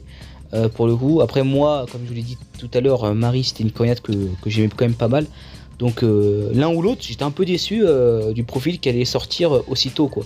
Et encore plus concernant Harry, car c'est un doyen et moi franchement, il postulait depuis quand même pas mal de temps à l'émission et moi je pensais que ça allait être un candidat qui allait faire quand même pas mal de choses et tout, même si j'avais la réserve du fait que ça soit un doyen. Tu te dis ouais, vu que c'est un doyen, il va quand même, ça va être galère pour lui d'atteindre déjà la réunif. Ce qui a été le cas, il l'a même pas atteint, il a vraiment galéré, même à l'épisode 2 il s'est fait éliminer, donc c'est un peu triste. Et puis là honnêtement, je suis désolé mais j'ai pas d'autres moments à dire sur Harry. On l'a vraiment très peu vu, c'est un peu dommage vu que c'est un candidat qui avait l'air plutôt calme, mais d'un côté un peu comme Frédéric de la revanche des 4 terres. mais peut-être en moins charismatique ou peut-être en moins intégré, donc ça fait qu'elle a été éliminée très tôt, donc c'est un peu dommage. Donc on va enchaîner ensuite avec Emmanuel, donc de la même saison qu'Harry, la tribu maudite, que je vais mettre en oubliable. Dommage, hein, car c'est une candidate qui... Bah moi je l'aimais bien, hein. Franchement c'est une candidate qui était plutôt sympathique, elle avait un côté plutôt, je dirais, doux. Moi j'aime bien les personnes un peu comme ça. C'était une mère de famille avec son fils, voilà, j'avais l'impression que c'était une personne, tu te dis, ah ouais quand même, moi perso j'aurais kiffé avoir une candidate comme ça dans la saison avec moi. Si je participais à la saison, je l'aurais pris avec moi, j'aurais fait des stratégies avec elle. Parce qu'elle était vraiment bottom. Et quand elle a rejoint les rouges avec Céline, je m'étais dit, ah ouais quand même, je pense qu'ils peuvent faire un truc et tout ensemble. Et finalement, forcément, les ambassadeurs, moi je me suis dit, si elle n'est pas ambassadrice, c'est foutu, hein. Jamais elle passe les ambassadeurs. Et même Bustin l'a vendue, c'est complètement logique. Elle est forcément pas du tout convaincante et pas du tout mémorable. Surtout qu'elle se fait envoyer à l'île, l'île maudite par son équipe des jaunes. Car déjà au premier conseil, elle était en danger, hein, et c'est donc l'autre candidate qui a été éliminée à sa place. Et on va parler d'ailleurs notamment de cette candidate-là, qui est donc Cécile. Cécile des jaunes, l'hôtesse de l'air, que je vais mettre par là. First Boot.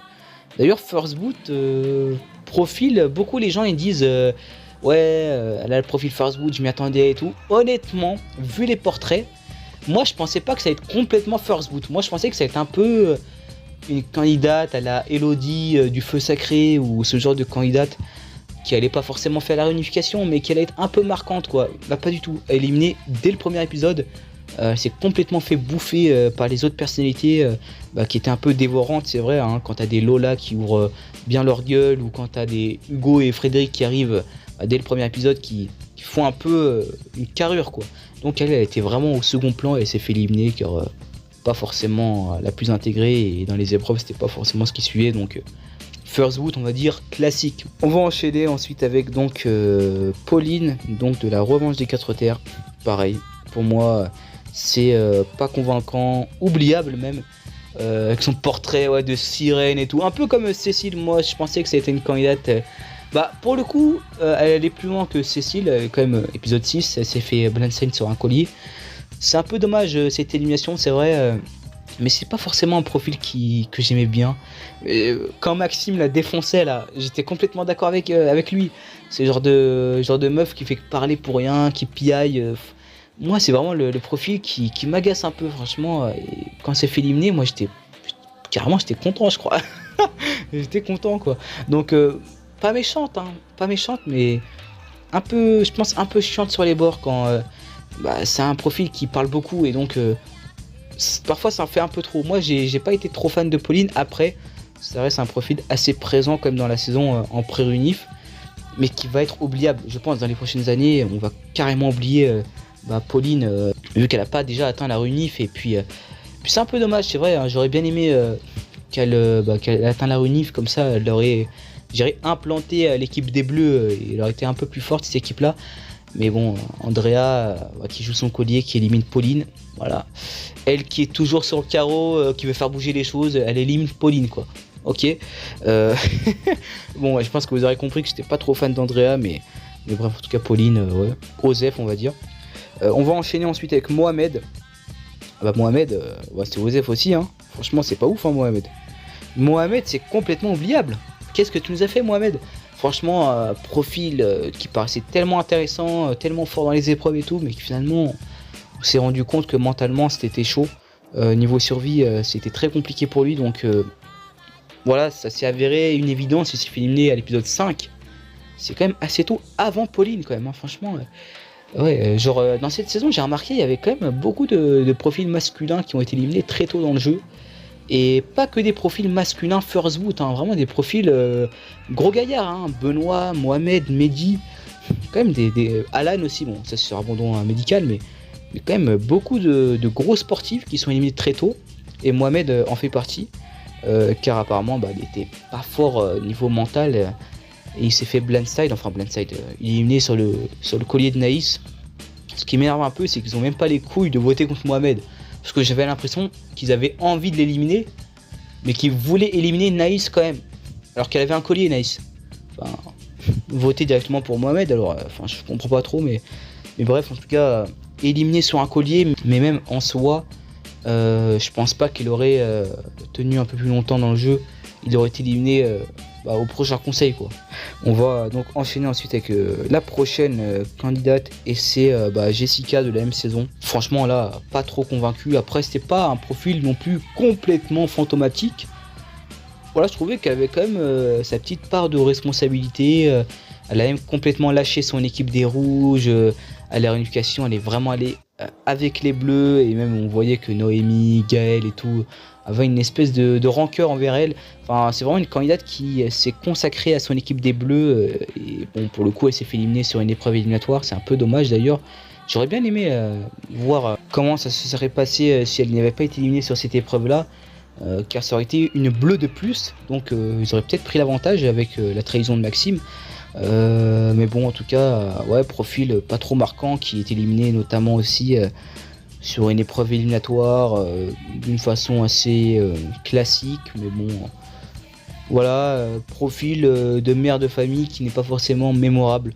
Franchement, je remarque honnêtement là, quand je fais cette tier list, je suis vraiment pas fan des candidats dont je parle. Là, je suis pas du tout dedans. Je vous fais comme cette vidéo, hein, mais parce qu'il faut faire la mise à jour et tout, mais honnêtement, les profils sont pas ouf, quoi. C'est vraiment dommage, hein, mais en général, il n'y a pas des profils de fou, quoi. Mais bon, en tout cas, on va enchaîner ensuite avec le prochain candidat, et c'est Fabrice de Koh-Lanta, la tribu maudite, que je vais mettre en bon candidat.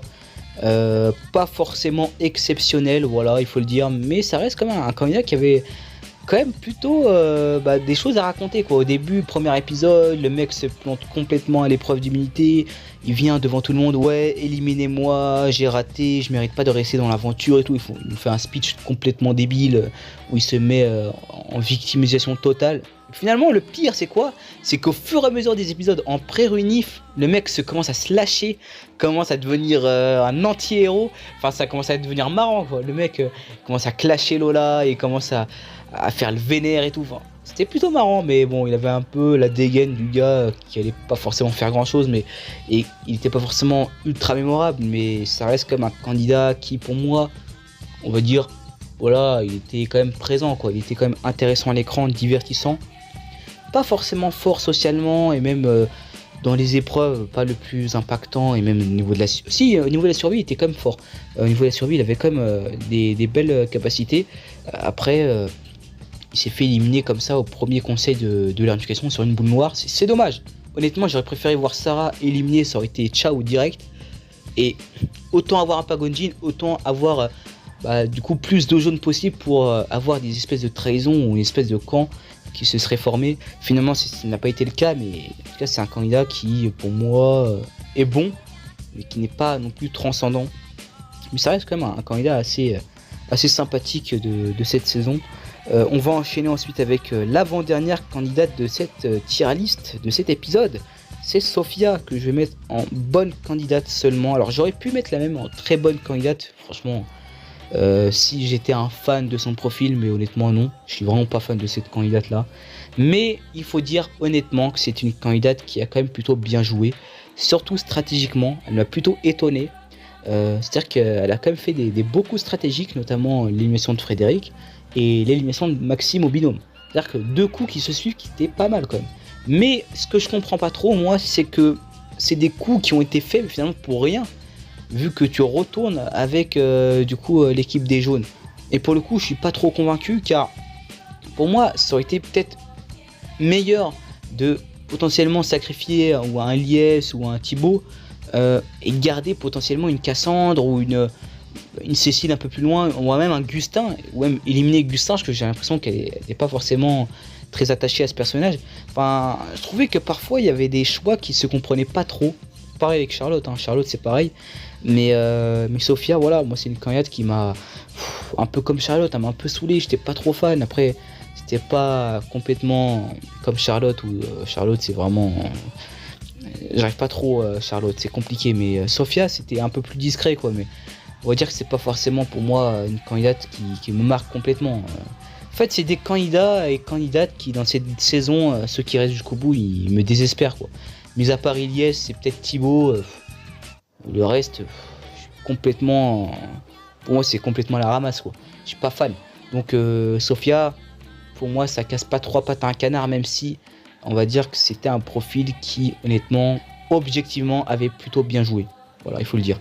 Mais bon, en tout cas, moi je suis pas trop fan. Et puis cette sortie à l'épreuve éliminatoire quoi, c'est tellement oubliable quoi, c'est tellement dommage pour un profil comme ça quoi. Oh là là. Là tu vois un profil comme ça, allez autant gagner la saison. Franchement ça aurait été mieux. Moi j'aurais préféré voir Sophia gagner que Thibaut par exemple, tu vois. Enfin ça aurait été mieux. Voilà, que partir comme ça dans une épreuve éliminatoire quoi. Ça aurait été mieux. Ça aurait fait plus complet quoi. Ça aurait terminé dans une bonne note. Mais bon, tu me diras, c'est dans la logique, dans les épreuves, elle était complètement à la ramasse. J'ai rarement vu un profil féminin de cette envergure-là être aussi mauvais dans les épreuves. Enfin, j'ai pas envie d'être méchant, mais c'est vrai que là, c'était complètement une déception. Après, elle se rattrape pas mal niveau stratégique et même niveau social, ou même Maxime, tellement il avait un beau social avec Sophia, il se disait, ah ouais, ça va être compliqué qu'elle me trahisse, j'ai confiance en elle, alors que la meuf, elle lui plante un petit couteau dans le dos et ça combine avec la stratégie, donc c'est plutôt pas mal quoi. On va enchaîner ensuite et on va terminer donc avec la dernière candidate dont je n'ai pas parlé, c'est donc Gaëlle, candidate qui fait polémique ces derniers temps, que je vais mettre en bonne candidate. Je vais pas la mettre non plus en pas convaincu, parce que je l'ai pas complètement détesté, mais je vais pas dire que j'étais complètement fan. Je vais juste dire un mot, c'est prévisible. Honnêtement, bon, certains peuvent témoigner, j'en ai parlé à certains, j'étais complètement sûr qu'elle allait gagner la saison. Franchement, je le voyais absolument, je le voyais venir à des kilomètres. Mais j'ai rarement eu un instinct comme ça de ouf. Et même, pour moi, ça serait culotté de dire un instinct tellement le montage est flagrant, tellement il te donne à manger, il te donne la réponse comme ça, il te dit, voilà, Gaëlle, elle va gagner la saison. Gaëlle, elle ramène à manger. Gaëlle, elle est pas bonne à les épreuves, mais elle se rattrape sur d'autres points. Et tu vois, il y a toujours cet aspect où elle est mise en avant, elle est mise en valeur tout le temps. Même quand elle se fait berner complètement par le bluff de Claire et Jérôme, ou le bluff de Jérôme de l'Ouest où elle est au fond du trou, on a toujours l'impression qu'elle va se relever et finalement elle se relève. Donc d'un côté, il y a quand même des belles performances dans tout ça. C'est pas forcément une mauvaise candidate. C'est pas mauvais quoi. C'est juste que c'est pas intéressant et c'est pas forcément un profil qui m'intéressait de ouf. J'étais pas fan tout simplement. Moi j'ai jamais été trop fan de ce genre de profil pro mérite féminin généralement. Moi, enfin, j'ai pas envie d'être méchant, mais généralement quand c'est des profils comme ça, je suis pas trop fan. Bizarrement, Johanna c'était complètement l'inverse. J'ai adoré Johanna. Je trouvais que c'était subtil, il y avait un côté vilain, il y avait un côté survivaliste, mais à la fois ça dénonçait quand même, alors que Gaëlle c'était complètement l'inverse. Gaëlle c'était une meuf complètement sportive comme Johanna, mais qui avait un côté trop lisse, trop oui, ça c'est bien, ça c'est mal, là t'as fait du mal, là t'as fait du bien. Enfin, c'était lourd quoi, c'était chiant. Moi j'aimais pas du tout la candidate. J'aimais pas du tout. Enfin, pour moi, elle était complètement osef quoi. Après, honnêtement, sa victoire, je m'y attendais. Même s'il y a des moments, je me disais, ah ouais, Gaëlle, peut-être elle se fait sortir au porte de la finale, ou peut-être ci, peut-être ça. Finalement, non. Elle gagne carrément la saison. Après, il faut dire qu'elle fait quand même une belle performance sur les poteaux. Elle remporte son ultime épreuve sur les poteaux, donc bien joué. Elle a du coup le destin entre ses mains. Elle choisit forcément Maëlle, et même Maëlle. Finaliste, enfin c'est vraiment une finale de merde quoi, c'est vraiment une finale de candidats pas fantomatiques, ils ne sont pas forcément fantomatiques mais ne sont pas intéressants, ils m'ont pas transcendé, honnêtement, ces deux candidats lisses. Là c'est incroyable parce que c'est vraiment ce que je voulais pas, c'est cette finale, Gaëlle Maëlle, et je me disais si on a ça comme finale c'est la catastrophe, finalement on a quoi? On a Gaëlle Maëlle, mais franchement voilà, peut-être que c'est un profil qui va revenir dans un All-Star, je sais pas, mais bon en tout cas personnellement je serais pas trop fan. Parce que pour moi, elle a un peu fait le tour de son aventure. Et voilà, objectivement, c'est pas fameux quoi. Même socialement, c'est pas ouf. Enfin, quand tu regardes le social en général, c'est pas forcément ce qui se fait de mieux. Même Noémie, j'ai l'impression qu'elle se tire mieux quand même que Gaëlle. Après, elle gagne parce qu'elle avait quand même des choses à. Elle avait quand même des projets, des choses à faire valoir de plus que Maëlle. Tu me diras, c'est plus intéressant d'offrir 100 000 € à une mère de famille qui veut faire construire sa maison et tout, alors, alors qu'en face, le mec, il veut faire une chaise musicale géante, le mec. Putain, franchement, qu'il a dit ça, ça m'a fumé le... T'as même Denis qui le regarde en mode, mais c'est quoi ce ringard, quoi, franchement. C'est triste pour Maël, mais bon, voilà. Tu me diras, ouais, Gaël, c'est tellement prévisible et même... Enfin, voilà... je trouvais qu'elle était pas socialement ouf, et même dans les épreuves, le sport, quoi, pour un profil comme ça, c'est terriblement décevant, mauvais durant toute la saison, il y a juste à gagner les poteaux, ok, ou même l'équilibre solo, où tu te dis, ah, peut-être elle va faire un truc, non, finalement, rien du tout, mais bon, en tout cas, c'est un profil vraiment prévisible en tant que gagnante. Après, voilà, c'est pas non plus mauvais, mais c'est pas non plus pour moi exceptionnel, c'est vraiment... Je dirais l'image de la saison du fait que c'est Osef, quoi. Honnêtement, Gaël, c'est Osef. Ce qui m'énerve le plus, c'est son montage, en fait. C'est vraiment le fait que tu devines tout par rapport à son montage, par rapport à ce que dit Denis, par rapport à tout ça. Tu le devines direct, alors que, honnêtement, par ce qu'elle fait, et par ses performances, par son caractère, bah, elle aurait pu parfois avoir un montage un peu plus vilain, quoi. Et non, ce qui m'énerve, c'est que la production a été obligée de mettre tout, je dirais, dans le côté de Gaël. C'était toujours Gaël qui avait raison, c'était jamais elle qui avait tort. Donc c'était tellement flagrant qu'elle gagne, donc voilà. Pour moi, Gaël, bonne candidate et c'est pas plus. Donc voilà, on termine cette tier list. Alors je vais pas mentir, c'était ultra long à faire. Alors, je sais pas si ça s'est senti. Alors je sais pas si ça s'est senti quand je parlais et tout, mais... Ouais, je suis content que ça soit terminé, quoi. Là, franchement, j'en peux plus. J'en peux plus, quoi. Arrêtez, là. Moi, demandez-moi plus de tier list, surtout avec ces candidats-là. J'espère que on aura des prochaines saisons qui seront bien meilleures, car là, ça va donner un coup dur à notre histoire de koh.